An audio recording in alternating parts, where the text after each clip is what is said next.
A little bit. Good. A little bit. Okay, Oh, really? here we go. Welcome, everybody. Call to order the meeting of the Swampscott School Committee.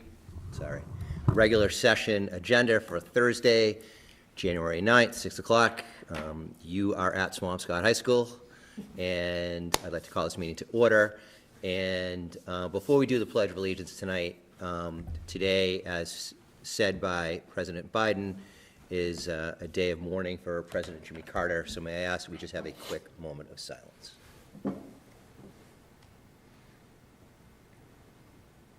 Okay, thank you very much. And if you are so able, let's please rise for the pledge. Pledge allegiance to the flag of the United States of America, and to the republic for which it stands, one nation, under God, indivisible, with liberty and justice for all. Okay. Anything for the love of learning? Not this evening. There's a lot of love of learning, but not tonight. Committee comments. You know what, Sam? We're going to kick it off with you. I feel like it's always me, but I don't know. No, I'm not complaining. So first, on this Tuesday, we had our first DECA competition. We had, I think, 19 state qualifiers this year, which is Nice. the most we had in a while. Yeah, my nephew was telling me. Yeah, we were all there. It was great. There were 98 students that went on the field trip. Wow. That's That's a a lot Yeah. of suits. Yep. It was like 2 buses, and then I think like some of the officers drove. But Nice. yeah, it was like packed. We had a whole like section. It was in Danvers. I forget what the venue was called, but yeah, it was a great showing, and big props and shout out to Mr. P and Ms. Com for organizing it. They played a big role, not only just the day of, but leading up to it and getting everybody prepared. So, yeah. I told you guys last time that I would check in with the principal regarding the prom date situation. It is all good. So, there's going to be no restrictions. There is going to be a different selection process this year for senior prom, and I know it's different for junior prom, but I'm sorry if I misled anybody last meeting. But yeah, we should be good to go. Before break, we had a school advisory council meeting with the principal, and myself, Noelle, is on it as well. And one of the things that we touched on most recently was underfunded clubs in the school. And after a conversation with Mr. Kohut and Mr. Ford, who's here today, we made it one of the goals for the group to start a booster program for the robotics team. As you guys all know, I am on the robotics team, along with many others. We have a pretty big team this year in comparison to years prior. We had a pretty successful season last year. And so, it's still in the works, and we're just getting started out, but it's really exciting that I can announce that this is something that we're going to be working on moving forward. So, yeah, a lot of stuff going on. Great. Could I just add a little Absolutely. color to the Of DECA course. field trip? So every morning I get the list of substitutes that are, or teachers and staff that are out and substitutes. And that morning I didn't realize it was the DECA field trip, and I opened the list and I'm like, like the high school, there's like 15 teachers missing, and I ran into Mr. Kohut's room and I'm like, what's going on? He's like, oh, the DECA field trip, there's like 100 kids. I'm like, oh my gosh. And, gosh bless Jamie McCasey, she had every one of them covered. But I literally opened that document and I almost had a heart attack, so it was kind of funny. But anyway, that's wonderful. 19 students. Any college news? For me, no, not yet. Not yet, Yeah, I was unfortunately. waiting I'm that still waiting. evening to hear. I'm not as organized as Noelle, so she got everything done early, but I'm still waiting right now. So hopefully soon we'll know. It's so stressful waiting, but Yeah, it's all gonna it is what it is. Okay, anything else, Sam? No, that's all. Thank you. Great, thank you very much.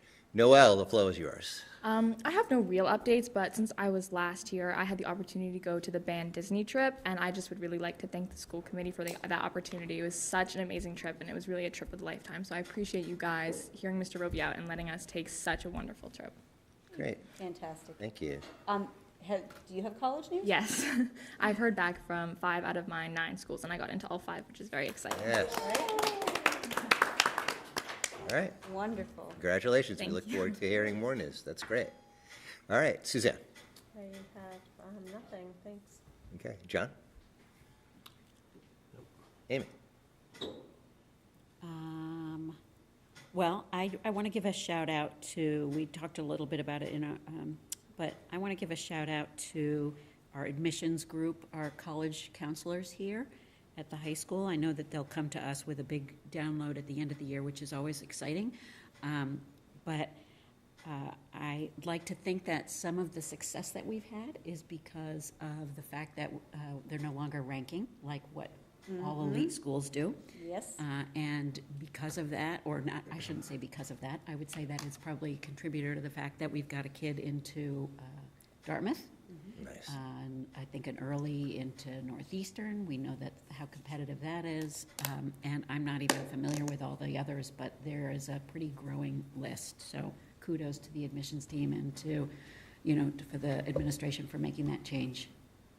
It's nice to see it happening. Excellent. Karen? Nothing tonight. And I will wait on mine as well. Okay, reports and discussions. Superintendent. So first up is, and I know we have the votes later in our agenda, but the first up is a field trip, the first robotics competition at UVM in Burlington, Vermont. And as we've talked about during budget season, the cost of these competitions is pretty steep. So I'm excited to hear about the boosters. And would you like to present a little bit about the field trip, or you just? My colleague in the suit may have. So we're planning on going to wow. I'm gonna put that. How many kids in the club now? Every day changes, but right now we say there's a stable 20 to 25 in that range. Not everyone shows up every day. It's not like a track where you kind of show up every single day. We have some kids that are in track and swim, and they're in and out. But our final roster is about 20 to 25. We have it slated for the trip for 20 to 25. Give or take, a room needs to be dropped. That's fine. But yeah, we've had the largest number since what, COVID? Is that what we can say now? I would say so. The kids are bringing their friends. We had, I think, 3 or 4 new members come in today just to help out. Wow. So it's a constantly developing team, and then we have some core members like Sam and a few others that are really leading the charge and setting the tempo for everyone else.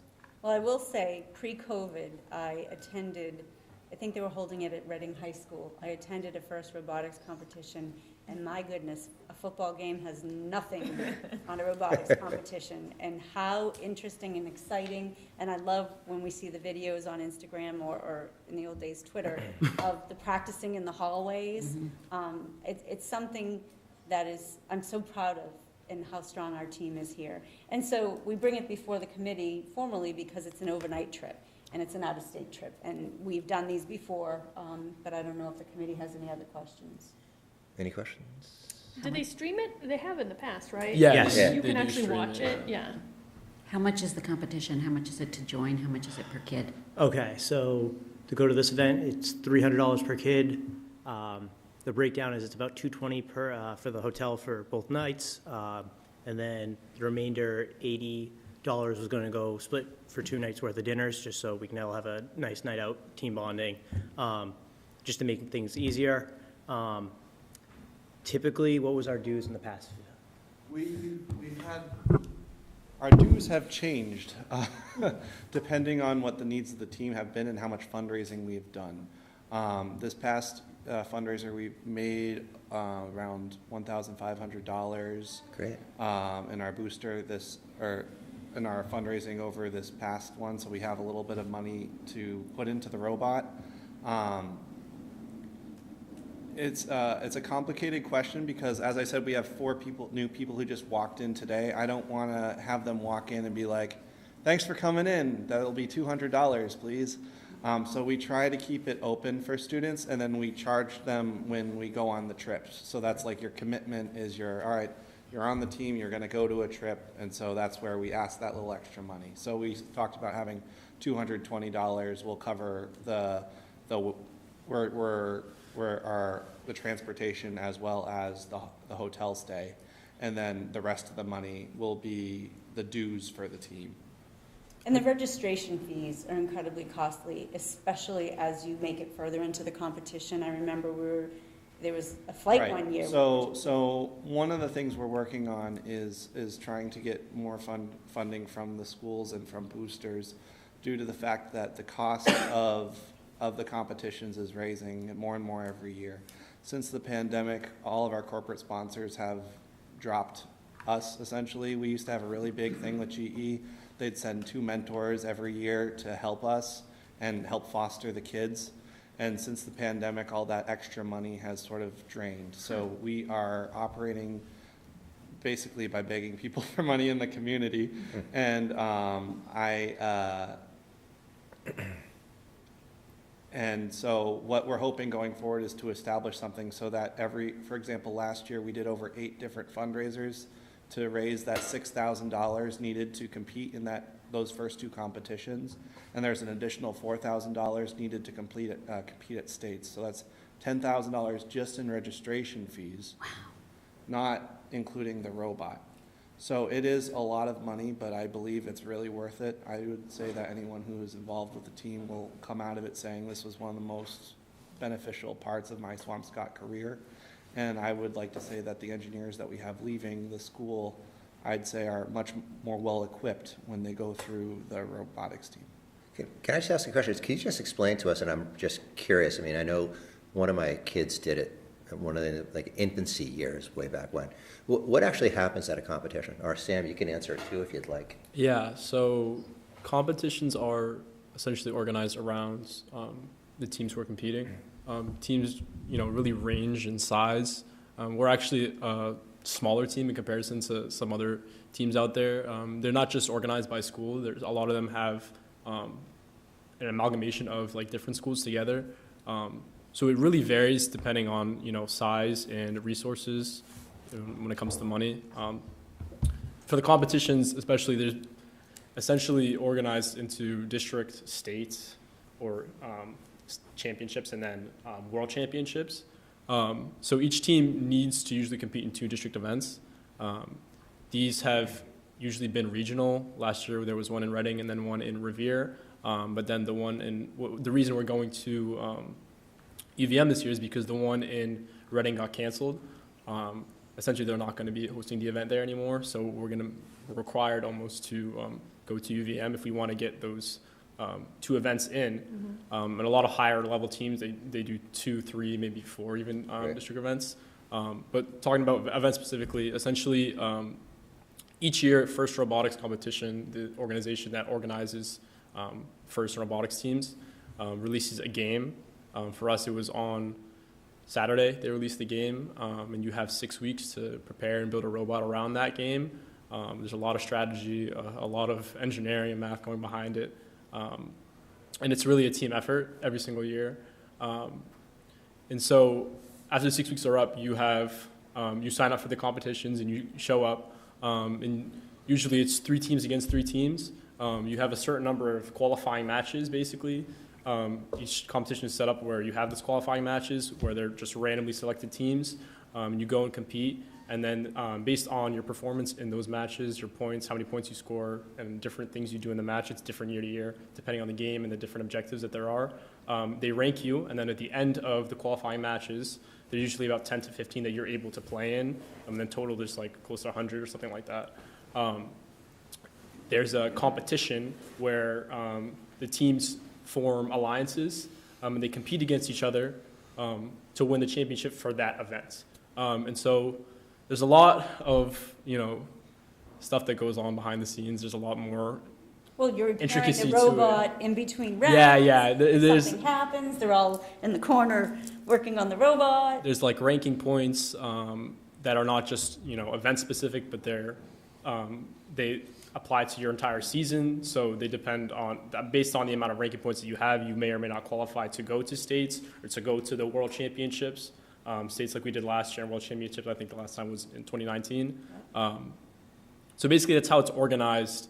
You guys can look a little bit more into it, but there's a lot that goes into it, a lot more than they would even probably like to admit.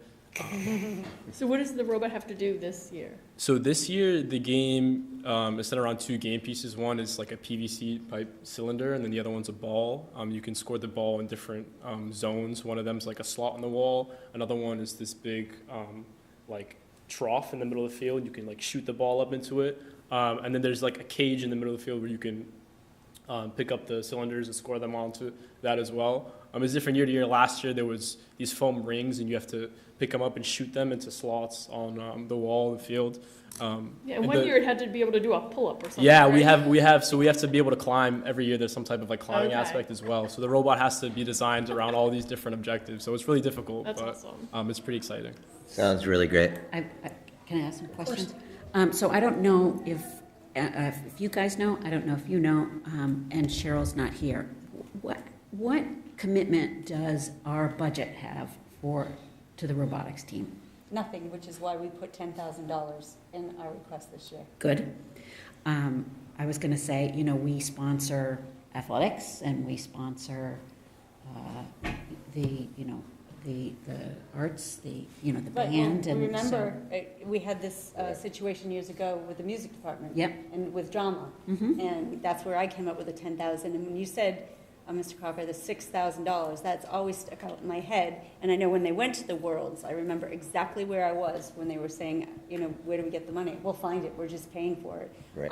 But we deliberately put that 10,000 in our budget going into FY '26 to have that set aside, because that doesn't cover all the costs. It's just a bucket of money that you would have. To help, Right, right. to help. I just want to preface the $6,000 that you initially pay.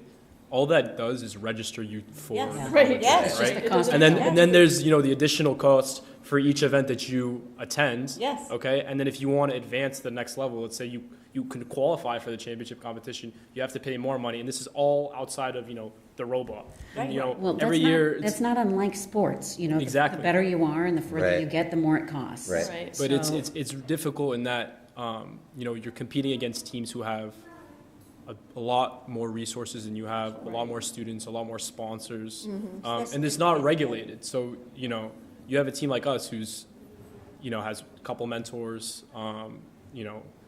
20 kids most, versus teams with like multi-school teams, how have like 10s, 20 mentors, and they have basically what's close to like unlimited sponsorships. And each year the game gets more advanced, and there's more things that you can buy.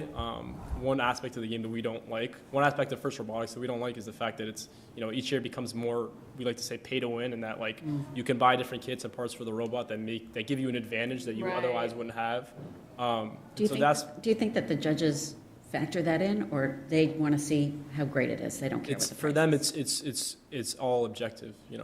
How you rank and how you play is based on what you do. And I have there's a little bit of an interjection. While that is true for the overall, Yeah. while that's true for the overall, we always focus on trying to get the most wins and getting that banner. So we didn't mention that we had some success last year, and we took home a banner. So we did Yeah. win. We were part of the winning alliance in one of our events last year, which was pretty awesome. But they have other awards that, as a team, we don't focus on because we don't really have a good chance of achieving them because they involve so much extra stuff to get them on, like basically innovative design. There's one for being the most enthusiastic. Yeah, they have a whole bunch of awards that they give out for, but the prize is winning the competition. Yeah, when I say objective, I mean like pertaining to the actual Right. competition. Though there's a bunch of different awards you can earn on the side. I should have mentioned that. I But. think Mr. Ford wanted to. Mr. Ford, would you like to say something?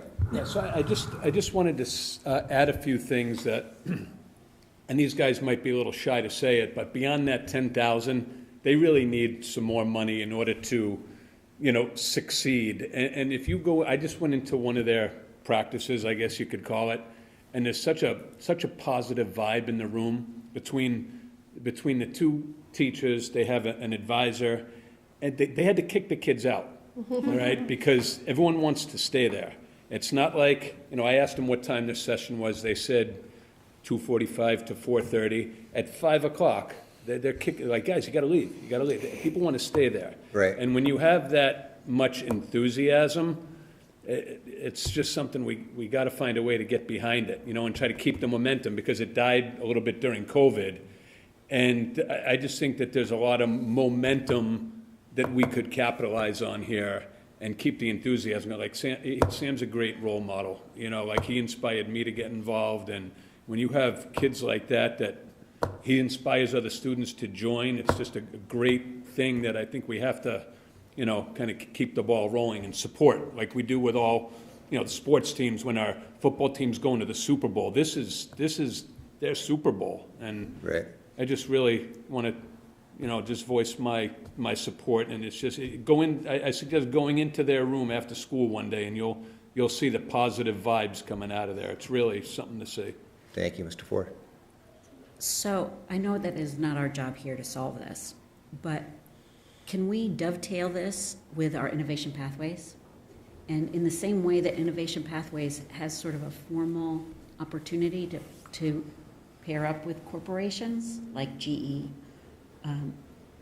it seems like by having it come from the school level as opposed to our two teachers slogging away, that it sort of, I don't want to say legitimizes it, because I don't want to I don't want to insinuate that it's not legitimate, but to have sort of a real like a process. Yeah. I was thinking the same thing. I can just sort what of speak opportunities to might be that available. because I was on like an innovation. I've been bugging about more money from Mr. Kohut for quite some time. Good. And he's said that he's going to get. He said he's been promising me some. So it's really nice to see it come to fruition.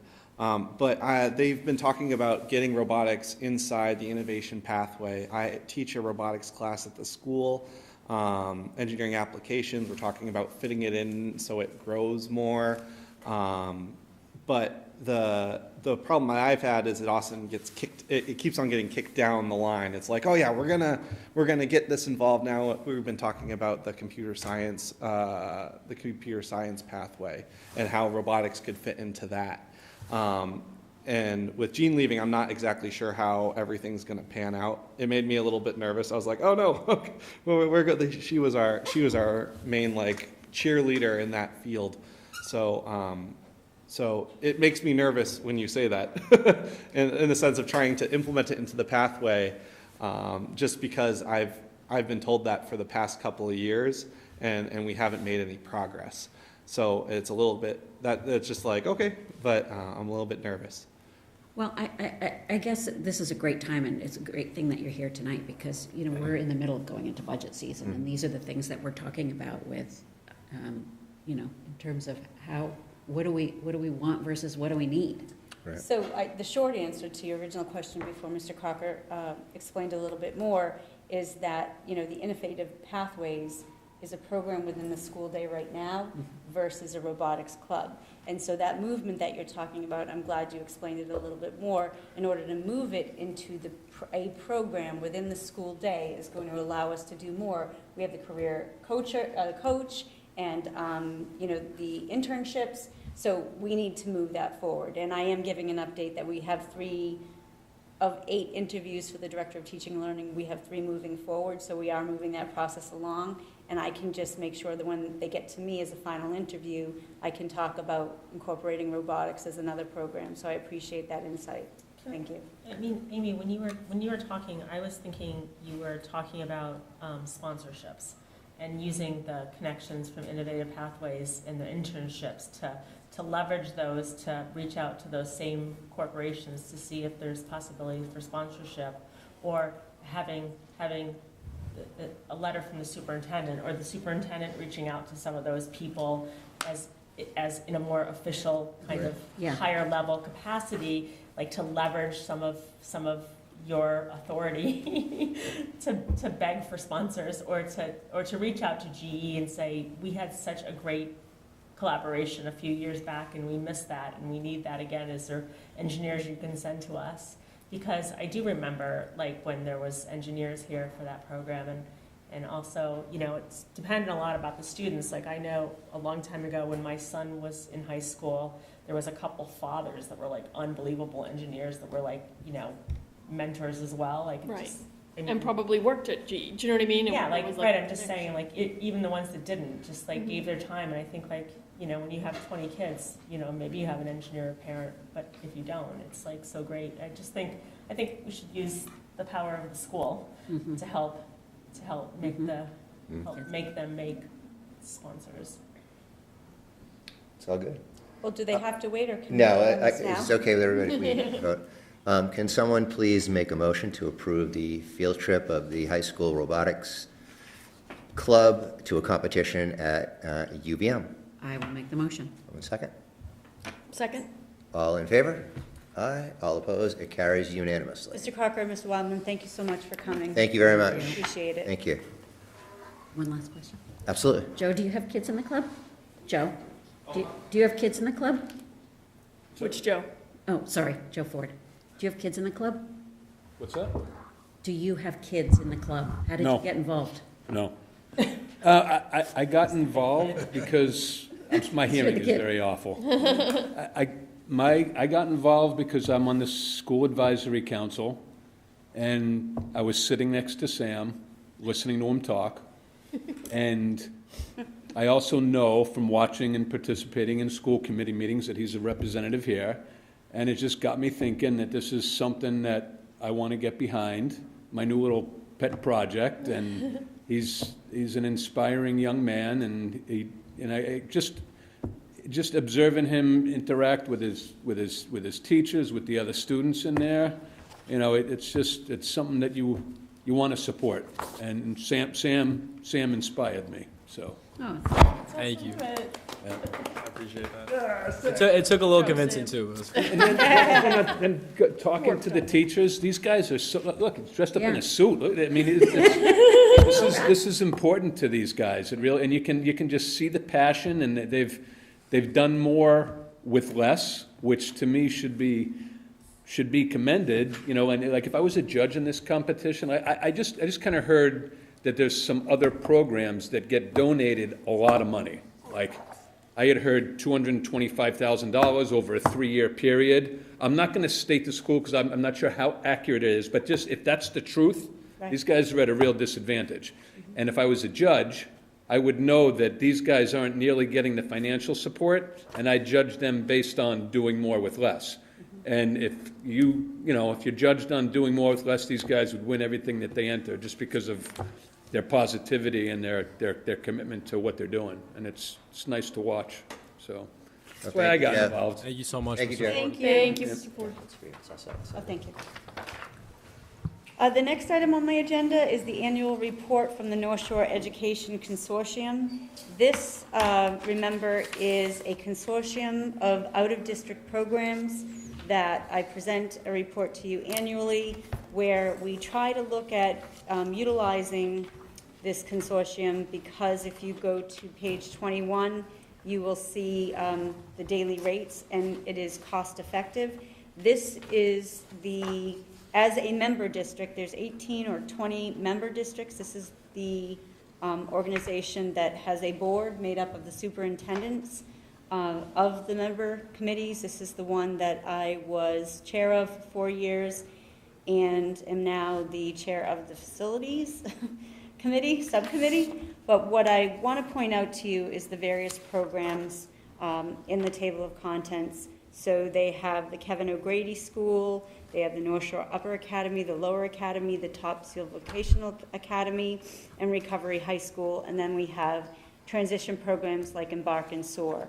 And so for the committee's knowledge, I just want to share that we have 11 students that access the programs at North Shore Education Consortium, and the breakdown is that we have 5 students at the Kevin O'Grady School, 6 students at the North Shore Lower and Upper Academy, so on various grade level, and of those 6 students, 3 are cost shares with neighboring districts. So you can flip through this. It's something that I present to you every year.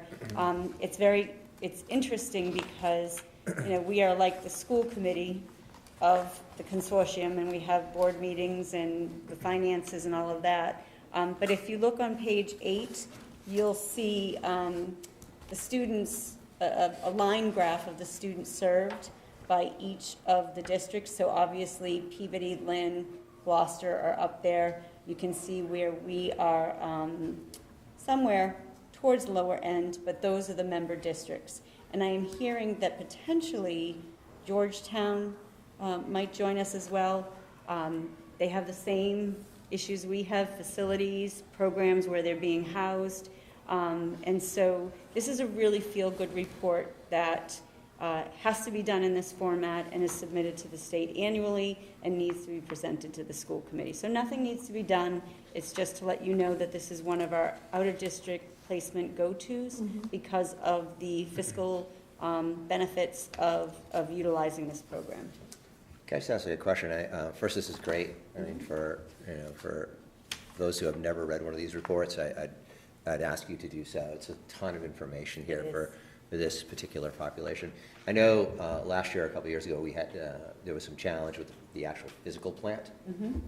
How's that all going there? They have various buildings, and right now the Kevin O'Grady School is going under a major HVAC project, and so it's moving along. I will say they're on track, but it disrupts. The Kevin O'Grady School is the most significant needs, and it's really difficult to work around that. You know, it was great that I had experience with the elementary school challenges, and because I had a bit more knowledge, but it's moving along and on track, on time, on budget, but they have other facilities that have to be looked at as well. So they have just started to develop a multi-year capital plan, which is something they haven't done before because we're all in education and you don't really look that far. They have a great facilities department who is now looking ahead at all of their needs in all of their buildings. So, yeah. And then just the last thing for me, again, just to look at these daily rates is so cost effective for not only our fellow communities, but for our us here in Swampscott, comparatively to some of the private schools out there. So kudos to everyone involved. Yes. I have just a question. Was the transitions, like the SOAR program, always part of the consortium, or is that something new? No, they have been, and they're based out of Salem State. I just didn't. For many years. I didn't realize they were part of the consortium. Yeah, that's pretty awesome. Okay. And then I linked in the newer agenda that's in your folders, not the agenda if you have a printout, a brief superintendent's update. I wanted to update the committee on the Director of Teaching and Learning search. So the week of December 16th, we had the round 1 interview committee, conducted 8 interviews. Of those 8, 3 were moved forward. And Mrs. Kultz is coordinating the second round of interviews in the coming weeks. I believe it might be the week of it could be the 28th and 29th or 29th and 30th. One thing that was revealed after the first round of interviews is that these candidates are looking to begin on July 1 of 2025. And that has created a bit of an issue because when Dr. Bacon and I were meeting, she initially gave me 9 pages of responsibilities and things that she does, and I reported to the committee not too long ago that we were doing okay in tasking out, who did we think could take over some of these responsibilities in the interim. Mr. Kalishman met with the principals and went over the responsibilities in the job description and really started talking to the principals about the pieces they should own. We were in a meeting previously talking about SEL. That should be embedded in everything we do. The core work should be embedded in everything we do. The MTSS. But that is the work that myself and Mr. Kalishman have continued to do and hold the principals accountable for. Well, that 9-page document turned into 11 and is now turned into 14. And so I'm here to say the reality is that we can't possibly keep all of Dr. Bacon's responsibilities up to the standard that she had them at. And so what we have decided to focus on is the family engagement, the core work, the mentor program, and the professional development. But I will tell you an example. Yesterday is when I met with Dr. Bacon on the 3rd, her last day, we had core professional development going on for a cohort of teachers in elementary, middle, and high school. And on Friday, the 3rd, she told me that we didn't have enough facilitators for yesterday. And so, and that these facilitators, if I got them, were going to have to prepare. Oh, I'm sorry, Friday afternoon, I knew there was no way I was going to let that happen, so, or get that to happen in such a quick turnaround.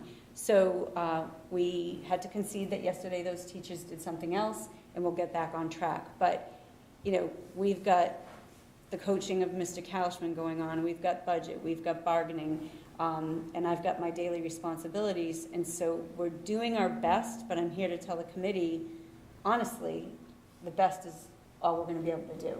And by the time these candidates get to the third round of interviews, my question's gonna be, can't you come on board in May? I mean, I know people have a 90-day clause in their contracts, and I'm concerned that these candidates start July 1 when everybody's on vacation in July. They're not gonna know anybody, they're not gonna be able to have conversations, and so my goal is really to push to get somebody on board by May at the latest. Then you can go around and do kind of an entry plan, meet with the principals, meet with the teachers, meet with the different groups, and set your course for July when everybody's on vacation. So that is my plan as of right now, and I wanted to be as transparent as I could with the committee that we will continue to do the work that Mr. Kalishman and I are working with those principals that they need to step up. I'm taking over mentoring. There's only a few unscheduled and unplanned meetings. That's really important to me because Jean worked really hard to revamp that program. And so there's good news and bad news in here, but we're going to continue to do the best. Great. What do you think is going to fall by the wayside? I think Dr. Bacon was really good about having a lot of meetings with people to really hold them accountable and their feet to the fire. Can't possibly keep up the meeting schedule. None of us can. We all have our all-standing meetings going. So from like a professional development standpoint, or No, even bigger than curriculum, moving that forward, the data, the iReady data, the MCAS data, the principals used to do it. They said they can do it anyway. So I don't think it's going to be glaring, and I don't think the committee's going to feel it, but I just wanted to be honest that when we were going over those 9 pages, I thought, okay, we can do this. Well, now it's at 14, and it's a little bit more daunting. Mm-hmm. And some of the stuff we are saying that really doesn't belong in that department. We should be moving it over to this department. So we're doing that in between keeping everything afloat. So. Okay. The good news is the person coming in is going to have 14 pages of All responsibilities right. like already laid out for Right. them. It's great. It's a great roadmap. It really is. You know, Are you still feeling good about, I'm sorry, you still, It makes me appreciate that Dr. Bacon was like 2 people. Yeah. right?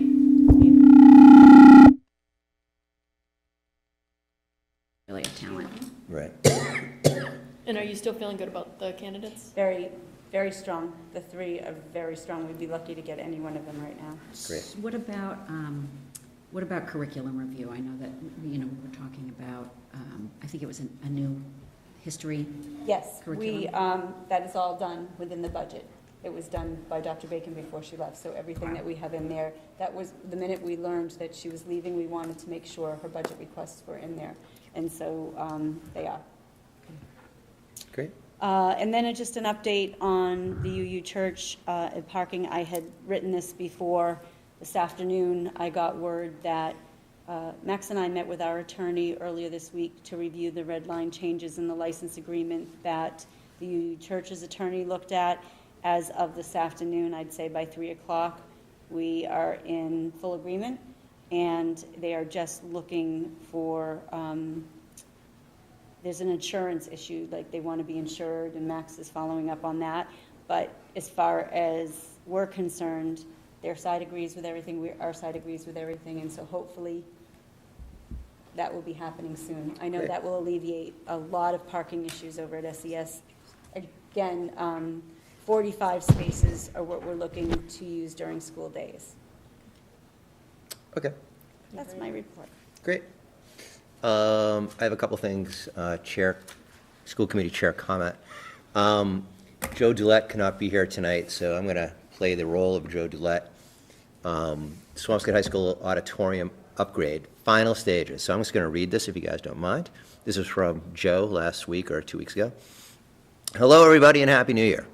As some of you may have heard, town meeting approved $480,000 needed to install new theater light system. National Grid is giving us a very generous grant for $200,000 with the requirement that the system be installed and working by March 31st of this year. In addition, the sound system that was approved by town meeting in FY24 is finally arriving, with installation being planned for the same time frame. With that and the new camera system, this auditorium will truly be a gem of the town, and the first reveal of this will be at the high school spring musical. The part that we need to address is the obvious impact the installation will have on the use of the auditorium. The timing is not ideal, as musical rehearsals will be in full swing. This is somewhat out of our hands because of the opportunity to receive the $200,000 grant. To prepare for a worst-case scenario, one of the potential contractors suggested a 3-week window where the auditorium is off limits. He said it would be a dangerous work zone with all theater lights being replaced and all electronic implements being pulled out. Thousands of pounds of speakers, riggings, etc. will be hanging from the ceiling. Again, this is Joe talking. I won't have the exact days of the install until the final contractor is approved and the parts are ordered. So I think it would be wise for us to come up with a contingency plan for any users of the theater from mid-February through the end of March, and then refine and confirm things as the dates become more definitive. And he listed some dates on here. So I can add some color to this. As the committee, I believe I've shared with committee members, not probably formally here at a meeting, is that with the support of the select board chair and the previous town administrator, they supported my idea of kind of keeping Swampscott Elementary School to the school department for this year and not allowing outside organizations to utilize that beautiful building. I know it's not a popular decision, but I just think we're still closing out the building. There's still things that need to be handled, and just keeping it internal is important to us, and it was nice to hear it was important to the town too. It is a $98 million building. But in this situation, we have already moved the National Honor Society induction program to SES because it is a school program. We're looking at moving a band and chorus concert to SES as well.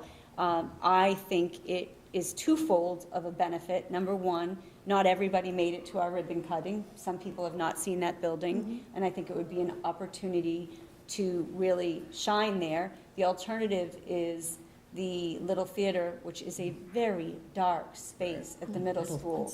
I would much rather be in a cafetorium that has a view of the woods with natural light coming in. And we saw that it worked to the convocation. There are chairs, they're not going to sit on benches and tables.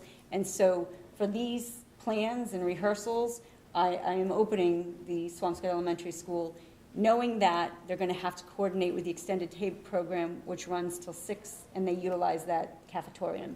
So I've been in communication with some of these folks that run these programs, and that's where we're sending people. So. And we don't have like any other people that have rented out the space for dance or orchestra, like nobody's going in there yet. No, this- here. the- We need to move. this Yeah, space like we that- have like to- that. They're not on the list yet, so No, I'm like just there's saying, that- you know, we had like once a month, we had that North Shores. the Philharmonic. They were going to find another space, I think that email Yeah, and I said. was just wondering, like, Right. any of those people. Just, I did How have a, about for, how about for practice for the musical and stuff, like the kids? We haven't come to that yet, but if they needed that, depending on the time of the Well, I practice. mean, they couldn't use the cafetorium, obviously, because the Y, I mean, there's so many kids in there. But it depends what time their practice is. Do they start at 4? Do they start? I was just wondering what the status of, was the Clark Gym?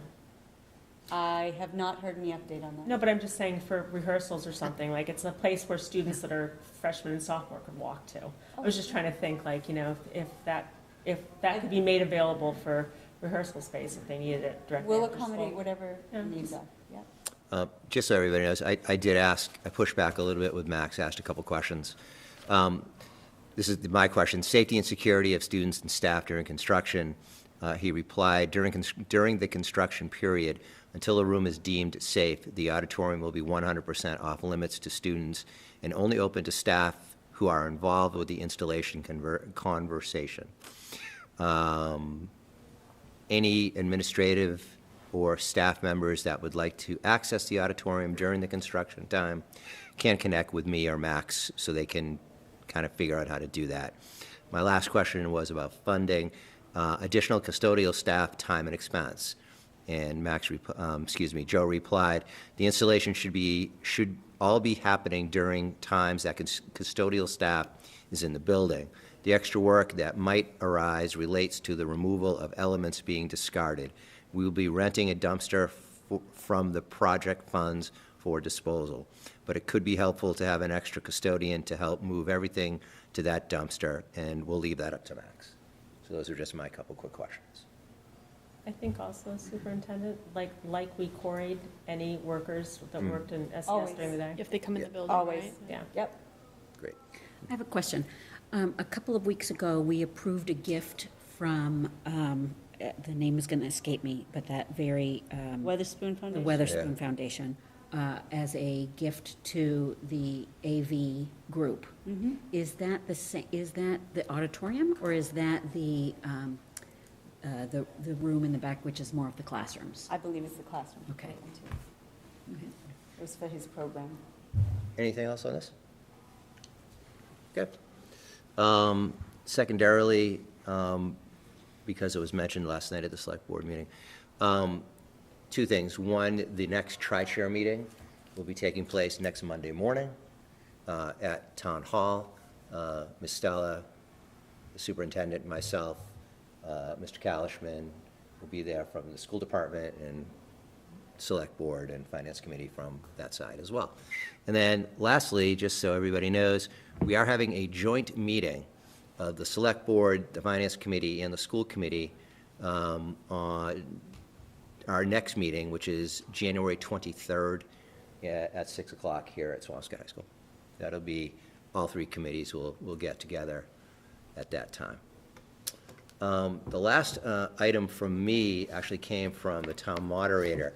As everybody does know, the town does not have a permanent town administrator at this point, and there are certain bylaws in place to mandate when a group is put together. As part of that group, there's one member or designee from the select board, one member or designee from the school committee, someone from the finance committee, and then, don't hold me to this, but I believe 2 at-large town meeting members. We don't have to make a decision tonight. We would definitely have to make that decision on the next meeting. So I'd like to open that up to anyone's thoughts or comments. I do want to say right off the bat that I just don't have the time, unfortunately, to participate in that. I think it's an amazing opportunity for someone. I just know at this juncture, I just don't have that with everything else, with the negotiations and all that. I just don't have that opportunity. Anyone else want to just chat about it? Does anybody have any recollection of what happened the last time? Yes. I was on it. You were on it, Pam, weren't you? I did this, I Or did did an it, interview or something? I You did a interviews, speed round of but I interviews. was, I was like part of the. I wasn't search- on the I was committee. part of the search committee that went through the resumes and the So, background checks. so is this for that? Yes. Yes, yes. So I can just tell you what Mr. McClung sent to me today, because I asked the question, time commitment and all that. As far as time commitment and the time of meetings, he said, and I quote here, "It's up to the committee members to choose their timing. If I recall from last time, it was pretty intense for a short period of time. Ideally, the committee would meet, organize, post a job description, then process responses and select 3 to 5 finalists, all within 90 days with a 30-day extension window if needed." So it's pretty intense, I think, once it's all decided. It was a lot, and then there was a break, and then it was a real lot. Right. And then there was a break. Like, it was kind of interesting. I mean, it was a lot of meetings, Right. and it was, when resumes started coming in and having to go through them and check stuff, it was a Right. lot. So when I watched the meeting last night, there was some talk about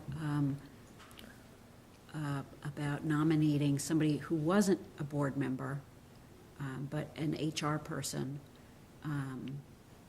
which I thought was interesting, and I thought it made me wonder, you know, if we have resources, you know, people who are particularly good hirers or, Yeah, see, it's really interesting you say that. Part of me thinks that, I think initially, you know, as we discussed this, I think I'd like to try to find someone from the committee. I mean, this is one of the things we're elected to do. I understand if it doesn't work, just given kind of the timing of everything. But that's my thought. John, what do you think? So I'm intrigued by it. Yeah. To participate, so I think I'll put my name in if, Okay. you know, it sounds like the timing will work. Right. From what you just said. I'll second that.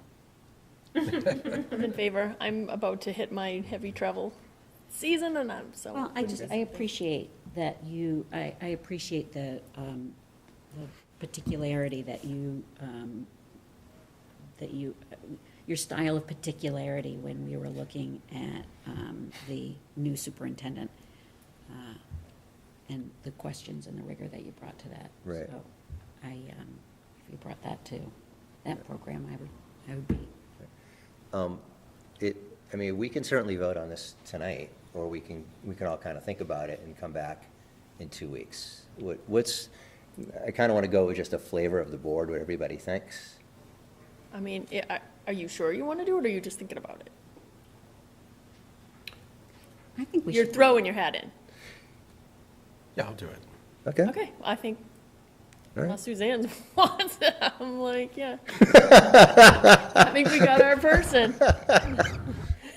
Now we're forever Formal held vote? to peace. Does there have to be a formal vote? Yes, it has to be a formal vote. All right, I So- think Amy nominated him, right? I'll second it. Okay, any conversation? I appreciate it. So do I. All right. Thanks. All those in favor of John Jantis being the school committee representative to the town administrator search committee, raise their hand. All those opposed? John, you're in. Congratulations. Congratulations to you. Thank you, John, for stepping up on that. I appreciate it. Thanks. That's all I had as committee chair comments. Any subcommittee discussions, comments? So there's a policy subcommittee meeting on Tuesday. Okay. And it kind of bounced around, but this one we've been trying to put on with Dennis and Jason. On the phone. To try, I think we're very close to try to get that thing ironed out, so hopefully when we reconvene, we'll have a more solid update. Okay. Is there any public comment out there in TV land? Let's see. Any hands? I'll take that stunned There's- silence as no. 2 attendees and no one's putting All their right. hand up. You know, please don't rush. Don't rush. Unfortunately, your time has passed. You missed your window. So there's no public comment. We already had actions and votes. Let me just read through the consent agenda. Actually, as I learned, there's only one item on the consent agenda, so we don't have to do that. Can someone please make a motion to approve the regular session minutes of December 12th, 2024? I'll make the motion. One Second. Second. All those in favor? Passes unanimously. And unless anyone has anything else, can someone make a motion to adjourn? I'll make a motion to adjourn. I'll second it. All those in favor? We are out.